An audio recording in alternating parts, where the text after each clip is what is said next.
اهلا بكم اعزائي مشاهدي قناه النيل رياضه وبرنامج ابطال التحدي. ان شاء الله النهارده هيكون في الجزء الثاني معانا اللاعبه المصريه سلوى ايهاب اللي متاهله للبارالمبياد باريس في لعبه الكاياك، وايضا معاها المدرب محمد جوده هيكون في الجزء الثاني. وقبل ما نقدم ضيوفنا اللي هيكون معانا في الجزء الاول، في بس موضوع كده انا هقول لحضراتكم عليه، ان الجمعيه المصريه للاعلام المرئي والمسموع برئاسه الاعلامي الكبير طارق رضوان، طبعا طارق رضوان مقدم برنامج الكره الافريقيه وزميلنا في قناه النيل رياضه، وكان في حضور الاعلامي الكبير الاستاذ عبد الرحمن رشاد رئيس الاذاعه المصريه الاسبق ونائب رئيس الهيئه الوطنيه للاعلام المرئي والمسموع، وفي حضور منظم الحفل الأستاذ نبيل عبد الفتاح مدير العلاقات العامة بنادي الزمالك السابق ومنظم وراعي الحفل، وحضور الأستاذة مياء محمود أستاذة الإعلام بكلية الإعلام جامعة القاهرة ورئيس شبكة صوت العرب الأسبق، ووجود المعلق رامي بهجت طبعا، وأستاذ مدحت الحديدي والمخرج الكبير أنور خليفة، وطبعا المحلل من ذوي القدرات الخاصة عبد الرحمن مصطفى كانوا موجودين. وطبعا ذلك في حضور مدير نادي المقاولين والتجديف الأستاذ أحمد الرويعي.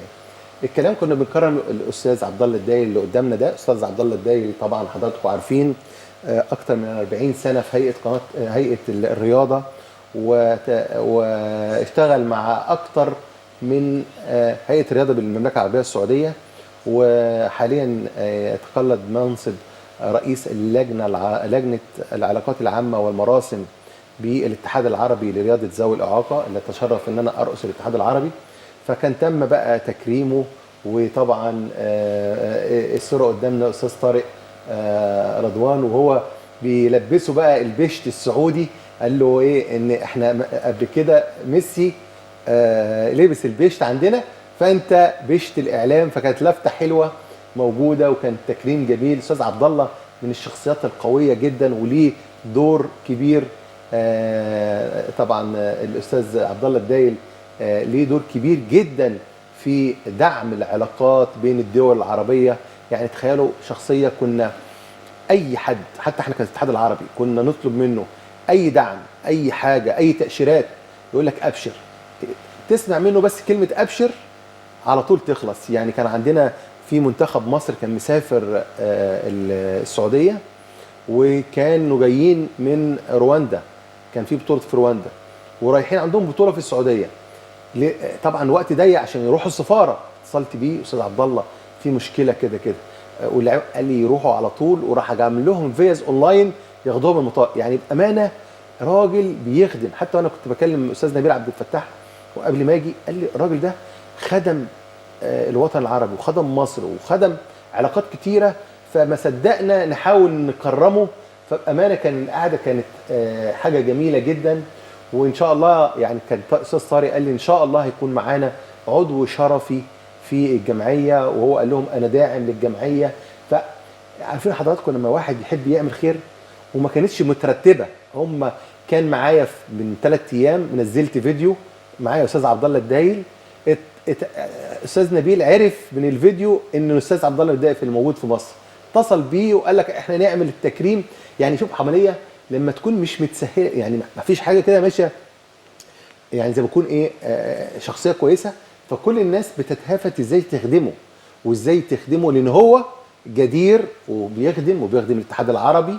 وحتى كنا قاعدين مع بعض الانديه المصريه عشان عندنا الفتره الجايه بطوله عربيه ان شاء الله تقام في مصر، فكان بيشوف الكوادر من ذوي الاعاقه المصريه.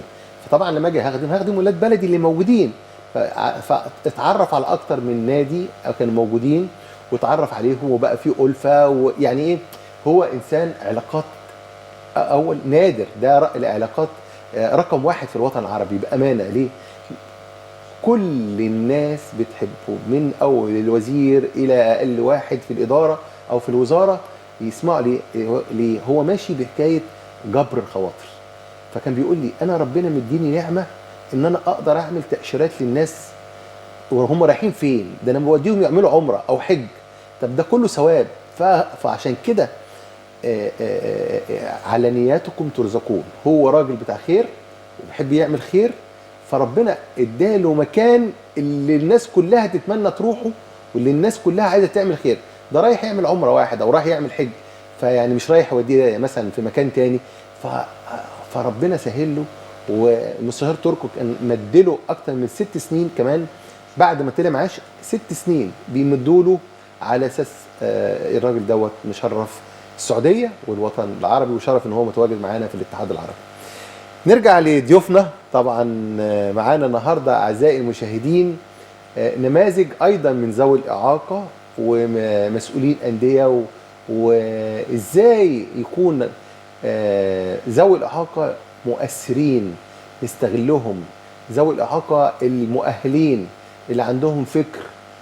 القصه مش قصه اعاقه ولا رجل ولا ايد ولا بصر، لا، ازاي الانسان يكون فعال ما دام الفكر شغال وفي ناس بتساعده ويمسك قياده ويدي بذره لتكوين اتحاد، لتكوين نادي، لتكوين اي حاجه ايجابيه لذوي الاعاقه. ده بنحترمه.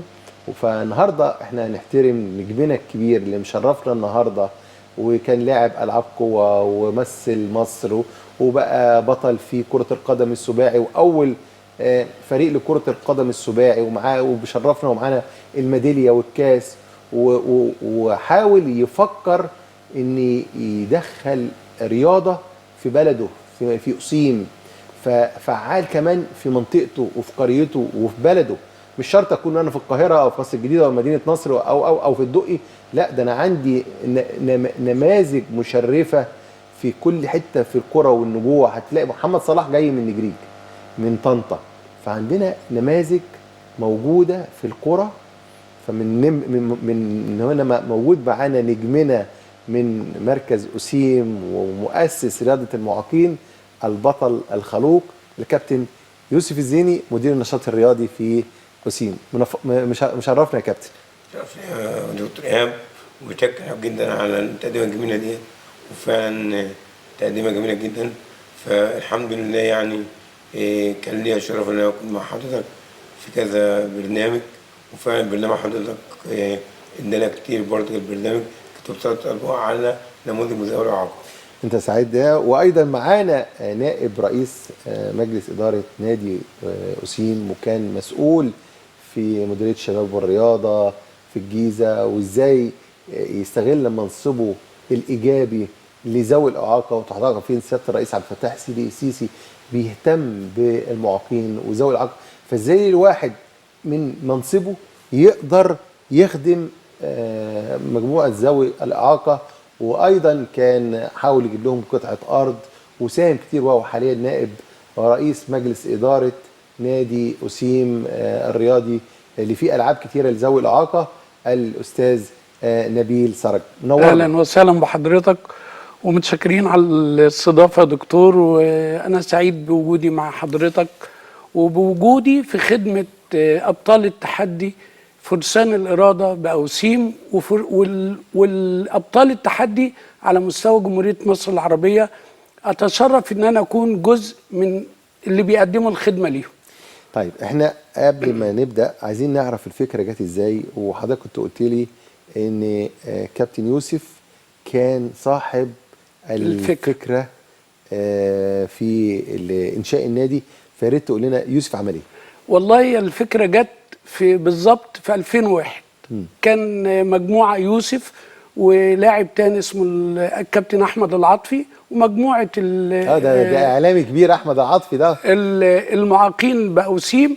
فالفكره جت ان احنا كان عندنا في مديريه الشباب والرياضه بالجيزه ان بنكون ب30 استماره بنعمل حاجه للفرسان الاراده دول داخل مركز الشباب. فعملنا 30 استماره وبدأنا نعمل لهم برامج وأنشطة من خلال مديرية الشباب والرياضة بالجيزة في مركز شباب أوسيم. بعد كده كنت أنا توليت عضو مجلس محلي مدينة أوسيم، وفي الفترة دي كنت مدير إدارة شباب أوسيم. بدأنا نخصص قطعة أرض حوالي 1100 متر لصالح إنشاء نادي لخدمه ابطال التحدي، لخدمه فرسان الاراده. فعلا ربنا وفقنا وخصصنا الارض وطلع بيها قرار، واشهرنا النادي اللي هو نادي فرسان الاراده باوسيم في 2006، وبدانا ننشئ المبنى الاداري. احنا عندنا مبنى اداري، طبعا انا بشكر المسؤولين في مديريه الشباب والرياضه بالجيزه على ان انا عندي مبنى اداري تحفه. عندي مبنى اداري مجهز للمعاقين، اسانسير لخدمه المعاقين. قد ايه؟ كام في كام؟ حوالي 17 في 11. 17 متر طول في 11 عرض. في 11 ما شاء عرض. الله. اللي انا بناشده بقى الدكتور احمد عبد الوكيل، وكيل وزاره الجيزه ده شخصية ووزير محترمة. الشباب، طبعا آه. رئيسي وحبيبي طبعا. ووزير الشباب، ان احنا سرعه انشاء ملاعب نادي فرسان الاراده. انا نادي فرسان الاراده ملاعب الارض قد ايه اللي هيتقام فيها؟ حوالي 11 في 70 او 80 متر. تمام. انا مشكلتي في نادي فرسان الاراده ايه؟ ان انا نادي بعتمد على الاعانات اللي بتجيلي من الاتحادات اللي انا بشارك فيها، ومش هتكفي. ما عنديش موارد ذاتيه. لو انا عندي مفيش رعاه، لا مفيش. مفيش. لو انا عندي موارد ذاتيه، انا صدقني هكون المصنع الوحيد على مستوى شمال محافظه الجيزه في صنع ابطال التحدي. انا ممكن اخدم مركز اوسيم بالكامل، تمام. اخدم مركز منشات القناطر بالكامل، اخدم مركز كرداسه بالكامل، اخدم مركز الوراق بالكامل، لان انا جزء من المنظومه دي في البلد دي. فانا لو انا عملت الموارد الذاتيه وبقى عندي امكانيات، هعمل مصنع لصناعه الابطال اللي هنتحدى العالم كله بيهم. احنا بنشارك في بطولات في بورسعيد وكفر الشيخ وكل مكان في جمهوريه مصر العربيه. تاني حاجه بقى، يعني هتسمح لي ان انا اناشد في ظل اهتمام فخامه الرئيس عبد الفتاح السيسي بذوي القدرات والهمم، بناشد الفريق كامل الوزير في قطعه تحت محور رود الفرج على طريق البراجيل اوسيم. هعمل لها صاله للالعاب زي صاله نادي الحريه ببورسعيد. الصاله دي هتخدم فعلا عدد كبير، ودي هتبقى مصدر دخل ليا كمان، على اساس ان انا اعمل بطولات فيها. بدل ما بسافر هنا وبسافر هنا، هيبقى عندي جزء، والجزء دي فيه صالتين على يمين وشمال طريق البراجيل اوسيم. انا عايز واحده منهم. الحته دي اوريدي فاضيه. اوريدي فاضيه، مش مستغله. لسه محدش يشتغلها ولا مستغل. تاني حاجه، انا بناشد طبعا اللواء احمد راشد محافظ الجيزه. انا عندي بحر النادي ارض فاضيه غير مخصصه حتى تاريخه. قد ايه؟ في مدينه اوسيم. لا كبيره. كبيره. ممكن اخد جزء ونعمل الصاله، او في جزء بين واقع بين مدرسه طلائع المستقبل باوسيم ومدرسه المنال باوسيم غير مستغل. انا ممكن اخده او التخصص ليا، هنعمله ملاعب ويبقى عندي موارد ذاتيه. صدقني الموارد الذاتيه دي بالاضافه الى دعم الاتحادات ودعم مديريه الشباب والرياضه بالجيزه، انا هعمل مصنع حقيقي لصناعه الابطال. طيب الارض اللي هي عند محور رود الفرج دي، أيوة. تتبع محافظه الجيزه ولا تتبع الطرق والكباري؟ الطرق والكباري. يبقى احنا بنناشد معالي الفريق كامل الوزيري على اساس تخصيص قطعه ارض عند محور رود الفرج طريق البراجيل او البراجيل، فدي مهيئه لذوي الاعاقه وهتخدم حاجه جديده. ده الجزء الاول. تمام. الجزء الثاني مناشده للواء احمد راشد، اللي هي المنطقه اللي هي فين بقى الثانيه؟ اللي خلف النادي دي تبع المحافظه. تبع المحافظه واملاك الدوله باوسيم. طيب يبقى برضو مناشده لسياده المحافظ احمد راشد بتخصيص قطعه الارض. بالنسبه لك بقى، انهي قطعه احسن، او ايه اللي ممكن تلاقي فيها؟ هل اللي قريبه من النادي، اللي ورا النادي، اللي هي جنب النادي؟ اللي جنب النادي واللي تحت محور رود الفرج. الاثنين قريبين منه. لان محور رود الفرج انا مش هدخل لعيب الفرق اللي جايه، مش هدخلهم مدينه اوسيم. هيجي من بره. ما يجي من بره، يجي من محور رود الفرج. يعني لو اتعمل اسانسير او الاتوبيس وقف فوق واللعيبه نزلت تحت، يعني هتبقى سهله النزول. تبقى سهله النزول. وسهل ان يوصل اي حد يوصل. هيجي لك دائري على طول للنادي. هيجي على محور رود الفرج او هينزل دائري وينزل. وحضرتك بتقول لي يعني هتقدر تغطي عدد كبير جدا من ذوي الاعاقه في محافظه الجيزه. انا بوعدك ان هيبقى نادي فرسان الاراده مصنع ابطال. وهو اصلا مصنع ابطال على قد المجموعه اللي هي فيه وبالمجهود الذاتي مطلعين ابطال برضه. يعني انا عايز اقول لحضرتك، انا يعني لو جمعت بين الموارد الذاتيه والاعانات اللي بتجيلي صدقني هيبقى نادي فرسان الاراده حاجه تانية. احنا فعلا يعني بالمناسبه دي انا طبعا بحيي مجلس اداره نادي فرسان الاراده بقياده الباشمهندس محجوب مجاور وكل اعضاء مجلس الاداره. احنا لا نألو جهدا في سبيل ان احنا ننجح نادينا، لان نادي فرسان الاراده هو جزء من منظومه في مدينه اوسيم. المنظومه دي بتسمع على مستوى المحافظات التانية. اقرب نادي لذوي الاعاقه بالنسبه لكم قد ايه؟ مسافته قد ايه؟ لا مفيش، احنا خالص. اقرب نادي لينا ممكن يبقى امبابه. ياه، يعني كل ده فاضيه؟ لا، انا الجزء اللي ورايا اللي هو منشاه القناطر حوالي ما يقرب من 48 قريه محرومه من خدمه فرسان ذوي الاعاقه. وهتلاقي فيها نجوم انا ممكن اخدم عليهم. ده ممكن يبقى مركز خاص في الجيزه طبعا كمان، يعني تعمل مركز تدريب للابطال دول كلهم. طبعا ويبقى فيهم دعم. ويعني احنا بنناشد اي حد من المعاقين او ذوي القدرات والهمم عنده موهبه يتقدم لنادي فرسان الاراده. واحنا صدقني مكانه يعني فين بقى بالظبط؟ مدينه اوسيم خلف بجوار التامين الصحي باوسيم. طب نيجي بقى نجمنا بقى النهارده. طبعا يعني طبعا. الخير ده والنادي والتاسيس بفضل ربنا طبعا، وفكره كابتن يوسف. كابتن يوسف، يا ريت تعرف الساده المشاهدين مين يوسف الزيني. طبعا بسم الله الرحمن الرحيم. انا يوسف الزيني لاعب نادي فرسان الاراده سابقا، ولاعب نادي الزمالك في العاب القوه. والحمد لله كان لي الشرف في البدايه ان انا العب في نادي امبابه في قعدت سنه او 6 اشهر. فقلت ان الفكره كلها لمركز لمدينه اوسيم. فالحمد لله رحنا كلمنا الناس هناك على فكره انشاء فريق في نادي فرسان نادي مركز اوسيم. فبعد كده جه الاستاذ نبيل طبعا، جينا عملنا فريق. فالاستاذ نبيل طبعا جه مسك مدير اداره الشباب والرياضه، فجاب لنا مشروع اللي هو 30 واحد اللي هو استمارات، اللي على حضرته الاستمارات. بعد كده فكرنا ان احنا نعمل نادي فرسان الاراده، نادي ازاي يبقاش عندنا ارض. فالاستاذ نبيل طبعا كان ماسك عضو مجلس محلي واداره شباب اوسيم. ففكره عرضناها عليه وكان معانا طبعا بقيه الناس معانا. فبدات من ساعتها ان انا اجري في موضوع التخصيص. فطبعا المجلس المحلي مشكورا بقياده الدكتور عبد المنعم نحو وقياده الاستاذ نبيل سالم والاستاذ عبد الزيني والناس دي كلها فعلا كلك يعني وقف ورانا. كان الاستاذ نبيل كان داعم اساسي لنا موضوع انشاء نادي فرسان الاراده عشان يختص بنا. والحمد لله احنا دلوقتي حاليا بنمارس كل الالعاب. عندكم كام لعبه دلوقتي يا كابتن؟ عندنا حوالي بتاع 7 العاب. يعني زي ايه بقى؟ كرة قدم سباعية، العاب قوة، طايرة جلوس، بنين وبنات، رفع اثقال، العاب تانية تنس كرة هدف، كرة الهدف، المكفوفين، كرة الهدف.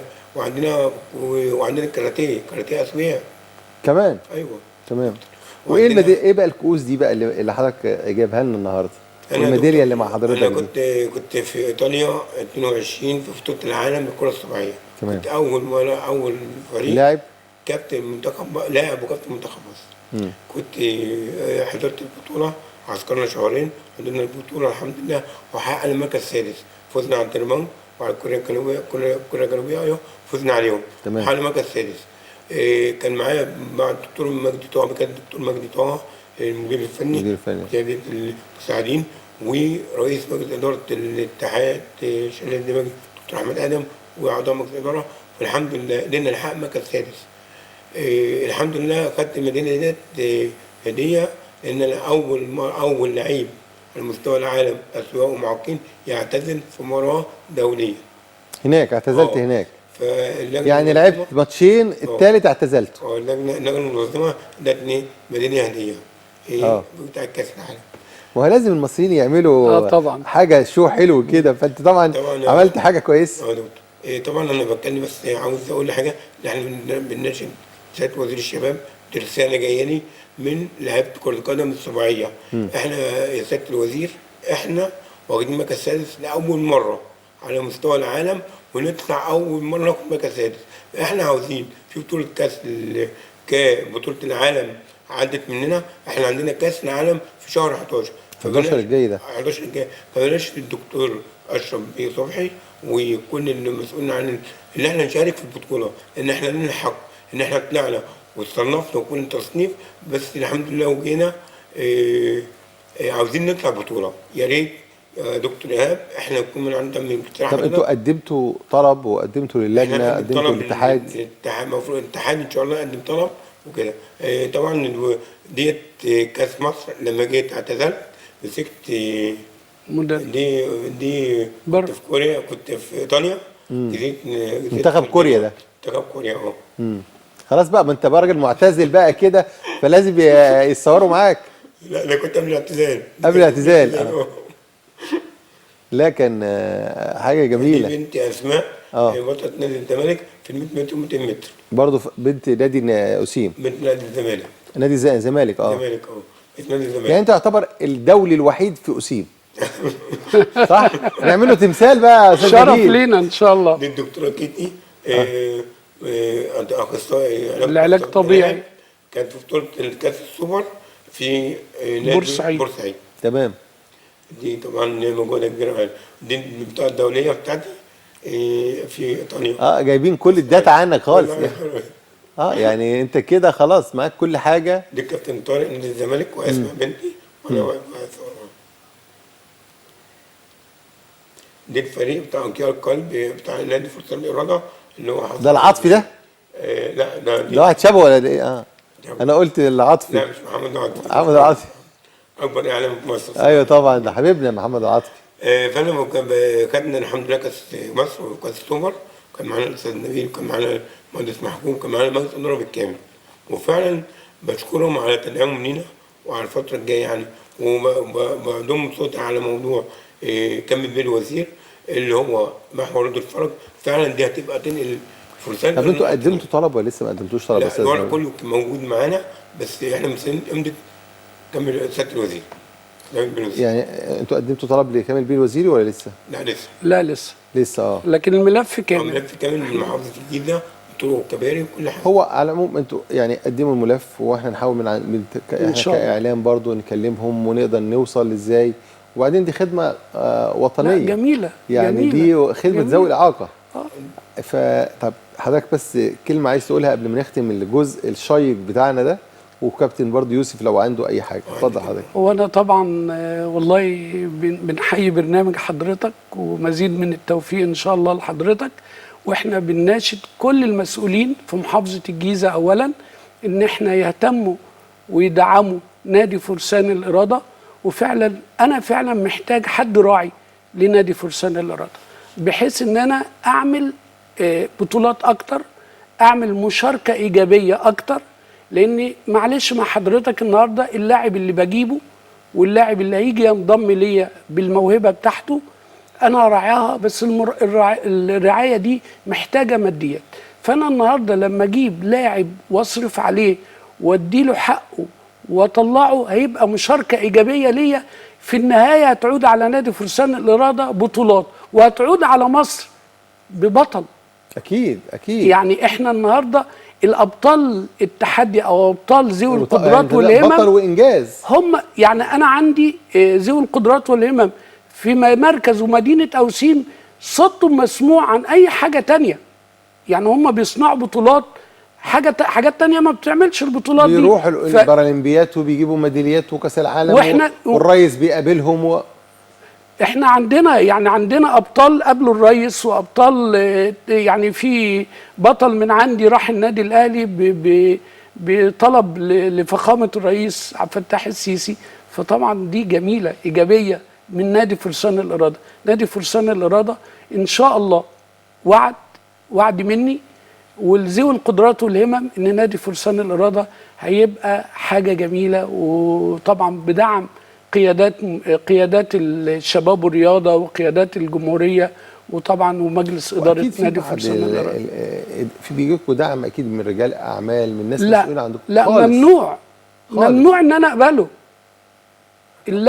اللائحه بتنص ان انا لو راعي عندي لازم أنا اخد اجراءات القانونيه واحصل على موافقه الجهه الاداريه المختصه اللي هي مديريه الشباب والرياضه بالجيزه، والمركزيه اللي هي وزاره الشباب والرياضه.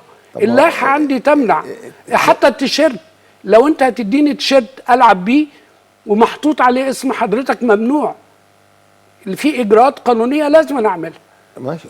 انت لما تلاقيه الاول ممكن تقدم طلب ما انت دلوقتي عندك بطوله في اسماعيليه او في اسكندريه وعندك بطوله ومفيش دعم كده، واحد عنده شركه بيقول لك خد يا كابتن دي للنادي، ممكن تاخدها وتقدم وتاخد موافقه لا، من ما الجهة اقدرش اخد قبل ما اجيب موافقه الجهه الاداريه وهم اعتقد المختصه والمركزيه. هم مش هيقولوا لا، يعني هم مش هيقولوا لا. ما هو يعني بص، اقول لحضرتك الحاجه، احنا مجلس اداره متطوع للنادي، فاحنا بناخد الاجراءات القانونيه اللي بينص عليه القوانين واللوائح. انا طبقا للوائح والقوانين لازم نشتغل فيها، وحضرتك راجل لوائح والقوانين فعارف، فماشي بالاصول، فلازم نمشي صح. فيبقى هو فعلا كده. لو حد هيجي لك بحاجه هتتصل بمديريه الشباب والرياضه، لو عندي راعي يقدم لي طلب ويقدم لي الاوراق اللي بتدل عليه وطلب وانا هبدا اشتغل، اخد قرار مجلس اداره الاول واطلع على مديريه الشباب، وانا واثق ان الدكتور احمد عبد الوكيل ده انسان خلوق جدا فاضل ومحترم، فمش هيرفض الطلب ده. بس هياخد، يبقى في اجراء قانوني ان انا واخده وبحمي نفسي وبحمي مجلس الاداره. انا كده اطمنت على نادي فرسان الإرادة، حضرتك موجود وهم مجموعه كويسه، لكن لما يكون معاكم حد فاهم لوائح وبيريح الكل، يعني الكل بيبقى مطمن ان كل اجراء عاملينه سليمه، ما يجيلكش مثلا ملاحظه من مدير الشباب والرياضه، ملاحظه من وزاره الشباب والرياضه، يعني فانت كده ربنا يبارك لك. الله يخليك. واكيد على يعني قد التعب والمجهود والمحاولات اللي حضرتك بتدور عليها عشان تخدم ذوي الاعاقه، اكيد هتلاقي حد وهتلاقي حد بيساعد.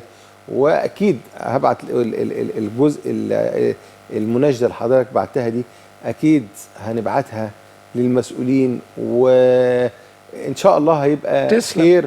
وخصوصا احنا داخلين بقى على اولمبياد باريس ان شاء الله، والدنيا كلها هتكون منصبه على انجازات مصر البارالمبيه بعد العوده ان شاء الله. ان شاء الله. كابتن يوسف، لو عايز تقول حاجه قبل ما نختم. بالنسبه لي انا بشكر طبعا رئيس مركز شباب اوسيم الشيخ احمد حلاوه، فعلا الراجل ده دعمنا في الاول، برضه دعمنا ولسه مدعمنا، بس يعني بجد يعني حد كان بشكره. طبعا بقى هتكلم على لعبه جديده قوي اسمها كايزر، لعبه كايزر دي اول مره تيجي في مصر. دي انا عرضت الامر على سياده النائب رئيس الدولي الاتحاد الدولي النام كابتن النام، اللي احنا نعمل فريق، ندخل زاويه لعبه جديده في القتاليه، بس يبقى فيها اقزام وهيبقى فيها بس هي دي في البرنامج البارالمبي. احنا هنحاول ان شاء الله نظبطها مع البرنامج ونخليها لعبه ديت. وبشكر طبعا المدير التنفيذي بسم الله الاستاذ اندين، بجد الراجل ده بجد يعني راجل محترم جدا. وطبعا انا بس ما انساش البرنامج، انا بتقدم بكل الشكر والتقدير والاحترام لفخامه الرئيس عبد الفتاح السيسي على خدمه ذوي الاعاقه. بجد احنا بنشكره وبنقول له يا فندم احنا كنا في ظهرك وفي ظهر بلدنا، وان شاء الله ربنا يعدي الازمه على خير كلنا في ظهر بلدنا. وبشكرهم وبشكر كل القيادات وبشكر حضرتك طبعا الاعلام الكبير، فعلا انت بتوصل صوتنا للمسؤولين. انا سعيد حضرتك موجود، كابتن يوسف الزيني المدير الفني ومدير النشاط الرياضي لكافه انشطه نادي اوسيم او فرسان الاراده باوسيم، ومشرفنا هنا في برنامج ابطال التحدي. ومبروك على الميداليه، وان حضرتك اول لاعب يعتزل كره القدم السباعيه. انت كان ماتش 3 ولا 4؟ ماتشين. طب ده في ناس ما بتعتزل وهي اصلا محلي، انت رحت دولي واعتزلت على طول. على طول. الف مبروك. وطبعا انا بشكر نائب رئيس مجلس اداره نادي اوسيم، وطبعا الشخصيه المحترمه الهادئه اللي نقول يعني حافظه اللوائح. الله يخليك. وبتمشي على اللوائح، واحنا سعداء وحضرتك قيمه كبيره في النادي، لانك حضرتك كنت مدير شباب والرياضه في أسيم، مدير اداره شباب أسيم. مدير اداره، فعارف اللوائح. وحضرتك دلوقتي نائب رئيس مجلس اداره، وحضرتك شرفتنا، وان شاء الله نشوفكم على خير يعني في بعض بطولات اخرى ان شاء الله. ان شاء الله. وشكرا لكم اعزائي المشاهدين، وفاصل ونواصل بعد الفاصل. النجمه سلوى والكابتن محمد المؤهلين لبارالمبياد باريس في لعبه الكاياك.